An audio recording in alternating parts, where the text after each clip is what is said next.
بسم اللہ الرحمن الرحیم۔ اللہ تبارک و تعالیٰ کے پاکیزہ ترین نام سے آغاز کرتے ہیں جو بہت مہربان نہایت رحم والا ہے۔ درس بخاری کا سلسلہ جاری ساری ہے اور پچھلے پروگرام میں 2051 نمبر حدیث پاک ذکر کی تھی۔ حضرت نعمان بن بشیر رضی اللہ تعالیٰ عنہ اس کے راوی ہیں، تو جس کا خلاصہ یہ تھا حدیث کا، کیونکہ میں بیان کر چکا تھا کہ سرکار صلی اللہ علیہ وسلم نے فرمایا کہ حلال بھی واضح ہے، حرام بھی واضح ہے، یعنی قرآن میں، اور پھر سرکار نے خود بیان فرمایا بہت سی چیزوں کو یہ حلال ہے یہ حرام ہے، اور فرمایا ان کے درمیان کچھ مشتبہ امور ہیں، یعنی وہ ایسی چیزیں ہوتی ہیں کہ اللہ نے بھی اس کی وضاحت نہیں فرمائی، رسول نے زیادہ وضاحت نہیں فرمائی، مشتبہ چیزیں ہیں، براہ راست ان پہ کلام نہیں کیے گئے، ایسی بہت سی چیزیں ہیں۔ تو فرمایا پس جس نے اس چیز کو ترک کیا جس میں شبہ ہو کہ گناہ ہو جائے گا، تو جب وہ اس سے بچ رہا ہے تو سرکار نے فرمایا وہ اس سے بھی بچے گا جو واضح طور پہ گناہ ہے، اور جو اس مشتبہ امر میں داخل ہو جائے گا، اس کے قریب پہنچنے کی کوشش کرے گا، تو پھر وہ ان قریب گناہ ظاہر میں بھی مبتلا ہو جائے گا۔ پھر فرمایا کہ یہ ممنوع کام اللہ تبارک و تعالیٰ کی چراگاہ ہیں، گویا کہ جو اس کے قریب چرے گا تو اس کے اندر داخل ہو جائے گا۔ تو یہ حدیث تھی، اس میں تھوڑی اب میں وضاحت کرتا ہوں کہ حلال بھی ظاہر ہے اور حرام بھی ظاہر ہے۔ اچھا، یہ بھی میں عرض کر دیتا ہوں کہ یہ علماء جان سکتے ہیں، ہر آدمی نہیں جان سکتا، یا وہ جانے گا جس نے علم حاصل کیا ہو باقاعدہ۔ میری مراد یہی ہے عالم سے کہ صاحب علم جانتا ہے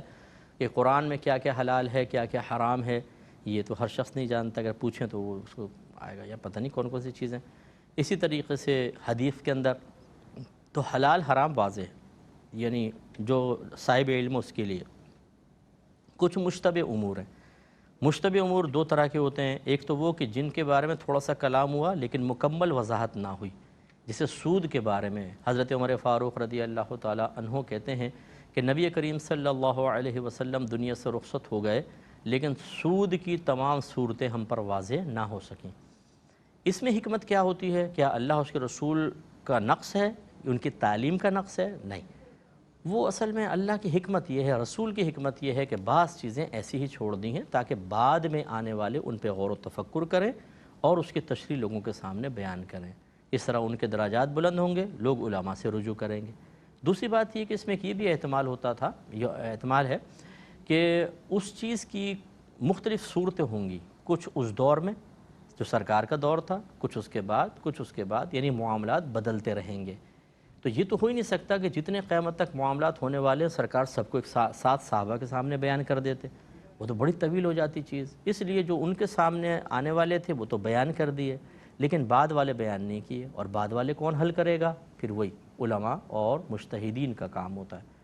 تو یہ تو وہ ہیں کہ کچھ بیان کر دیے کچھ نہیں، اور کچھ ایسے ہوتے ہیں جو بالکل ان پہ کلام ہی نہیں ہے کیونکہ وہ جدید چیزیں ہیں، بعد میں پیدا ہونے والی تھیں، جیسے آج کل آئس کا نشہ ہے، ہیروئن پینا، ٹیسٹ ٹیوب بیوبی کا مسئلہ، اعضاء کی ڈونیشن کا مسئلہ ہے، اور اسی طرح پانی کو ری سائیکل کر کے، سیوریج کا پانی ری سائیکل کر کے دوبارہ پینے کے قابل بنا دینا، اس کا مسئلہ ہے۔ یہ تو پہلے دور میں تھے ہی نہیں نا چیزیں، تو اب یہ مشتبہ امر آ گیا کہ یار یہ پینا جائز ہے کہ ناجائز ہے۔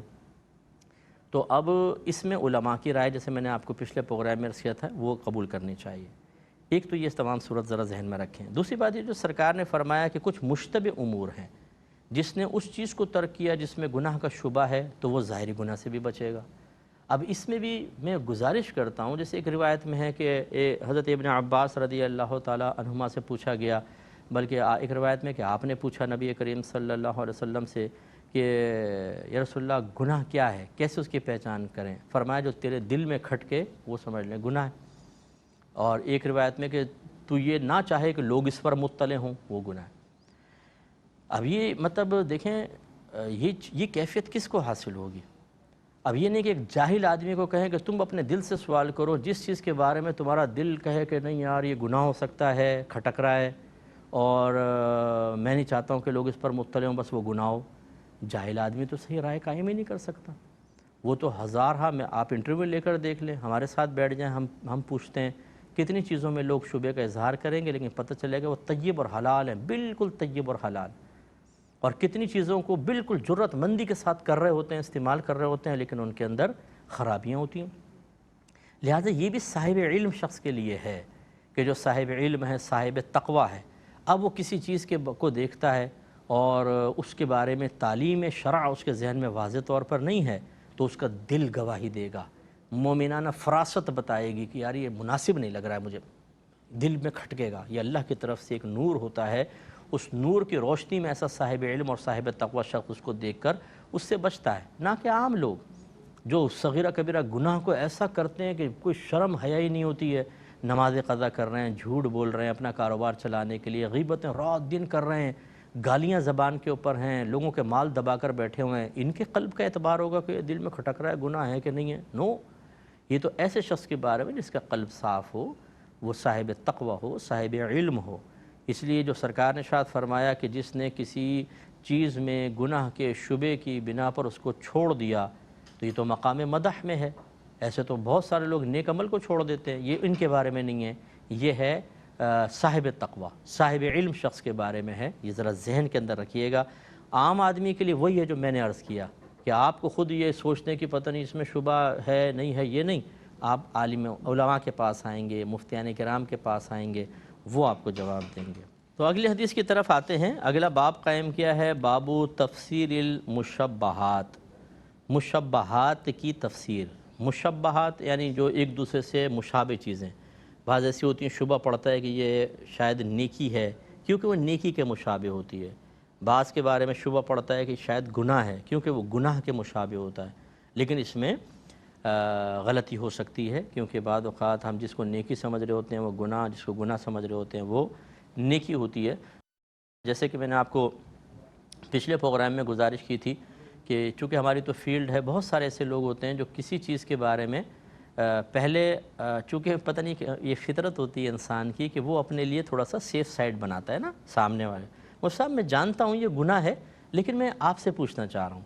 بھائی سیدھے سیدھا پوچھ لیتے ہیں صاحب یہ گناہ کا ثواب ہے، لیکن پہلے اپنی پروٹیکشن کہ کہیں صاحب یہ نہ کہیں یار تمہیں اتنا بھی نہیں پتہ ہے، تو اس لیے پہلے ظاہر کر دو۔ اچھا اس میں بھی ٹھوکر کھا لیتے ہیں کہ جی مجھے معلوم ہے یہ گناہ ہے لیکن میں نے کہا چلیں آپ سے پوچھ لیں، تو ہم کہتے ہیں یہ تو گناہ ہے ہی نہیں، بلکہ امام اعظم ابو حنیفہ رضی اللہ تعالیٰ عنہ نے تو اس کو مستحب لکھا ہے، باعث ثواب ہیں، ایسا ہے؟ تو اس سے اب اندازہ کریں کہ جو جس چیز کو وہ بچانا چاہ رہے تھے گویا کہ اپنی عزت بچانا کہہ لیجئے، وہ تو اور زیادہ خطرے میں پڑ گئی۔ تو یہ ایک تو بات یہ کہ علماء سے جب بھی پوچھیں تو اپنے لیے کوئی پہلے تعریفی جملے یا اپنے آپ کو بچانے کی نہ کریں، آپ سیدھے سیدھا سوال کریں۔ ہمارا ان سوالوں سے آپ کا کوئی امیج خراب یا اچھا نہیں بنے گا، آپ سوال کر لیا کریں، کسی بھی عالم سے آپ کر سکتے ہیں۔ دوسری بات یہ ہے کہ از خود کوئی فیصلہ نہ کریں، بہت اچھی بات ہے کہ آپ پہلے مشورہ کریں، کسی عالم کی رائے لیں جو قرآن و حدیث کی روشنی میں ہو، تب اس کے بارے میں کوئی ذہن بنائیں۔ اب آپ پہلے ذہن بنا لیں بھئی ہے تو یہ گناہ، ذہن بن چکا نا آپ کا یہ گناہ ہے، لیکن میں آپ سے پوچھ رہا ہوں، یہ غلط ہے، کیونکہ جو جائز ہے اسے ایک لمحے کے لیے بھی آپ گناہ سمجھیں گے، گناہ گار ہوں گے، کیونکہ آپ نے اللہ کے حلال کردہ کو حرام جان لیا، گناہ گار ہوں گے۔ اسی طرح آپ کہیں صاحب یہ سب مجھے پتہ ہے کہ یہ جائز ہے لیکن آپ سے پوچھ رہا ہوں، اب ہم کہیں یہ جائز نہیں تو حرام ہے، اس کا مطلب ہے آپ نے حرام کو ایک لمحے کے لیے جائز سمجھ لیا تو آپ نے گویا کہ اللہ کے حکم کے خلاف کیا۔ تو اس لیے ہم آپ سے کہہ رہے ہیں کہ ذاتی رائے اپنی کوئی حتمی رائے قائم نہ کریں، کسی چیز میں شبہ پیدا ہو جائے تو اس کو حلال یا مکمل حرام قرار دینے کے بجائے آپ علماء سے رجوع کریں، یہی بہتر ہے۔ حدیث اس پر لائے ہیں 2052 نمبر حدیث پاک ہے، حضرت عقبہ بن حارث رضی اللہ تعالی عنہ بیان کرتے ہیں کہ ایک سیاہ فام عورت آئی، یعنی حبشن خاتون تھیں، وہ آئیں، اس نے کہا کہ میں نے تم دونوں، یعنی ان کی شادی ہوئی تھی نئی نئی، یوں سمجھ لیجئے کہ جس عورت سے شادی ہوئی تھی وہ اب حبشن نے آ کر خبر دے رہی ہیں، میں نے تم دونوں یعنی تمہیں اور تمہاری بیوی کو دودھ پلایا ہے، یعنی بچپن میں دودھ پلایا تو تم تو رضائی بھائی بہن ہوئے، تمہارا نکاح نہیں ہو سکتا، یہ ایک عورت نے آ کے بتایا۔ انہوں نے اس کا نبی کریم صلی اللہ علیہ وسلم سے ذکر کیا، آپ نے ان سے اعراض کیا،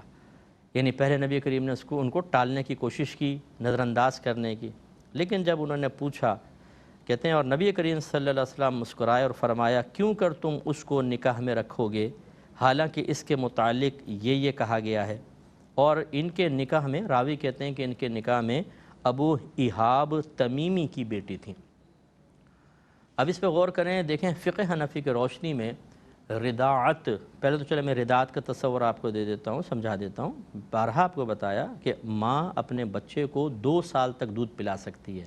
قرآن میں حولین کاملین، 2 کامل سال، بس یہ مدت بیان ہوئی ایک دن بھی آگے دودھ پلائے گی حرام ہے، گناہ ہے۔ لیکن اگر کوئی جیسے خالہ ہے وہ اپنے بھانجے کو دودھ پلا دے، چچی نے پلا دیا، کبھی دادی تک پلا دیتی ہیں، دادیاں نانیاں، یہ بھی ہمارے سامنے کیسز آئے ہیں،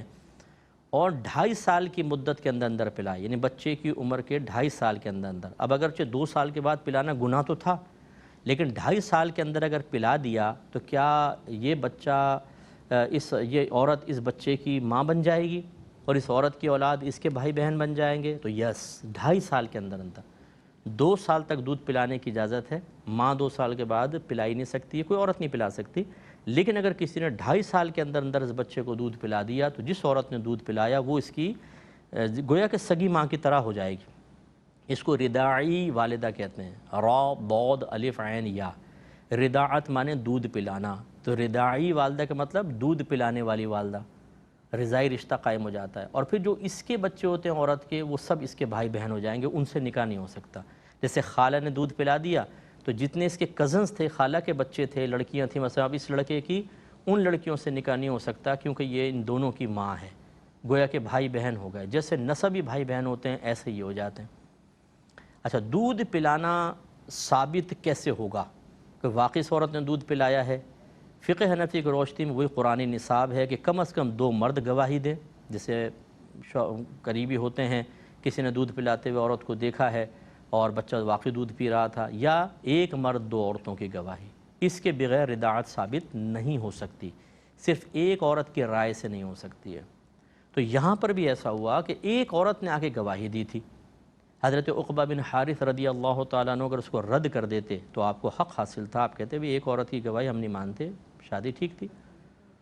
لیکن وہ گئے نبی کریم صلی اللہ علیہ وسلم کے پاس، امام اعظم کی جو یہ حکم ہے کہ ایک عورت کی گواہی سے رضاعت ثابت نہیں ہوگی، یہ حدیث اس کو ظاہر کر رہی ہے۔ سرکار نے اعراض فرمایا، کوشش کی کہ یہ چلے جائیں، لیکن وہ نہیں گئے۔ اس کا مطلب یہ اگر پہلے سے ہی حرمت کا حکم ایک عورت کی گواہی سے ثابت ہوتا تو فوراً سرکار پہ فرض تھا کہ آپ کہتے کہ نکاح ہوا ہی نہیں، علیحدہ ہو جاؤ، ایسا نہ ہو کہ تم حرام میں جا پڑو، کیونکہ یہ بڑا سینسٹیو مسئلہ ہوتا ہے نکاح کا اور طلاق وغیرہ کے معاملات۔ لیکن ایسا نہیں ہو، بلکہ سرکار نے اعراض کیا۔ لیکن جب انہوں نے پوچھا تو پھر سرکار نے مسکرا کے فرمایا کہ آپ کیسے ساتھ رہ سکتے ہیں جبکہ اس عورت نے گواہی دی؟ اب یہ دیکھیے، ذرا غور کیجئے گا، یہ کس عنوان کے تحت لائیں؟ بابو تفسیر المشبہات۔ یہاں پہ اصل میں ایک شبہ پیدا ہو رہا تھا کہ ہو سکتا ہے اس عورت نے صحیح کہا ہو سکتا ہے۔ اب شرعی گواہی تو نہیں ہے، اس لحاظ سے ان میاں بیوی پر کوئی قباحت نہیں تھی، ساتھ رہ سکتے تھے، بچے ہوتے بالکل جائز، کوئی مسئلہ نہیں تھا کیونکہ شرعی نصاب ہی مکمل نہیں۔ لیکن نبی کریم صلی اللہ علیہ وسلم نے جو اس نکاح کو ختم کرنے کے بارے میں اشارہ فرمایا وہ اس لیے کہ اب ایک عورت کی گواہی سے دل میں پیدا ہوگا شبہ، یار ہو سکتا صحیح کہہ رہی ہو، تو پھر ازدواجی جو معاملات ہیں، ازدواجی زندگی انتہائی متاثر ہوگی۔ ہر لمحہ جو ہوتا ہے نا کہ جب کوئی ہمیں ایسی بات کہہ دیتا ہے تو ہمارے ذہن میں آتی ہے پتہ نہیں میں صحیح تو غلط تو نہیں کر رہا ہوں، اچھا ہم یہ کام کر رہے ہوں پہلے دیدہ دلیری سے کسی نے آ کے بتایا بھی یہ تو جائز نہیں ہے۔ اب چاہے وہ غلط ہی کہہ رہا ہو لیکن بعض اوقات ہمارے ذہن میں بات بیٹھ جاتی ہے تو ہم گلٹ فیل کرنا شروع کر دیتے ہیں، اپنے آپ کو مجرم سمجھنے لگ جاتے ہیں، احساس جرم پیدا ہو جاتا ہے، یار میں غلط تو نہیں کر رہا، تو بہت عرصے سے غلط کر رہا ہوں میں۔ پھر جب ہمیں کوئی بتاتا ہے نہیں وہ کہنے والا غلط تھا تو ہمیں اطمینان ہوتا ہے، اور اگر وہ کہہ دے کہ ہاں کہنے والا صحیح تھا، کوئی عالم صاحب نے بتا دیا، تو پھر ہم اور زیادہ غمزدہ ہو جاتے ہیں۔ تو گویا کہ یہ وساوس پھر پیچھا نہیں چھوڑتے ہیں، اس لیے نبی کریم صلی اللہ علیہ وسلم نے ان سے فرمایا کہ آپ کیسے ساتھ رہ سکتے ہیں جبکہ اس عورت نے گواہی دی، یعنی ہمیشہ آپ کو شبہ اور وسوسہ پیدا ہوتا رہے گا، تو اس لیے آپ چھوڑ دیں، یہ بہتر ہے۔ تو انہوں نے اس کو چھوڑ دیا، لیکن اصل مسئلہ وہی جو میں نے آپ کو بتایا وہ ذہن میں رکھیے گا۔ اگلے باب کی طرف اگلے حدیث کی طرف آتے ہیں، 2053 نمبر حدیث پاک ہے۔ حضرت عائشہ صدیقہ رضی اللہ تعالی عنہا اس کی راویہ ہیں،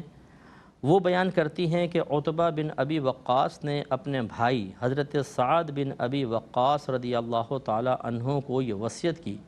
کہ زمعہ کی باندی کا بیٹا مجھ سے ہے، یعنی باندی سے میں نے تعلق قائم کیا تو اس سے ہے، تم اس پر قبضہ کر لینا۔ حضرت عائشہ نے، کیونکہ جب اولاد ہوتی ہے نا باندی سے تو وہ آقا کی ہی ہوتی ہے،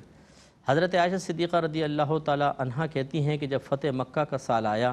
تو حضرت سعد بن ابی وقاص رضی اللہ تعالی عنہ نے زمعہ کے بیٹے کو لے لیا اور کہا کہ یہ میرا بھتیجا ہے اور میرے بھائی نے مجھے اس کی وصیت کی تھی۔ پھر حضرت عبد بن زمعہ رضی اللہ تعالی عنہ کھڑے ہوئے اور کہا کہ یہ میرا بھائی ہے اور میرے باپ کی باندی کا بیٹا ہے اور اس کے بستر پر پیدا ہوا ہے۔ پھر ان دونوں نے اپنا مقدمہ نبی کریم صلی اللہ علیہ وسلم کی خدمت میں پیش کیا۔ حضرت سعد بن ابی وقاص رضی اللہ تعالیٰ عنہ نے کہا، یا رسول اللہ صلی اللہ علیہ وسلم، یہ میرا بھتیجا ہے، اس کے متعلق عتبہ نے مجھے وصیت کی تھی۔ اور حضرت عبد بن زمعہ نے کہا، یہ میرا بھائی ہے، یعنی یہ بھی زمعہ کے زوج بیٹے تھے دوسرے، تو انہوں نے کہا یہ میرا بھائی ہے اور میرے والد کی باندی کا بیٹا ہے، ان کے بستر پر پیدا ہوا ہے۔ تو نبی کریم صلی اللہ علیہ وسلم نے ارشاد فرمایا، اے عبد بن زمعہ، وہ تمہارا بھائی ہے۔ پھر رسول اللہ صلی اللہ علیہ وسلم نے ارشاد فرمایا کہ بچہ اس کا ہے جس کے بستر پر پیدا ہوا، اور زانی کے لیے پتھر ہیں۔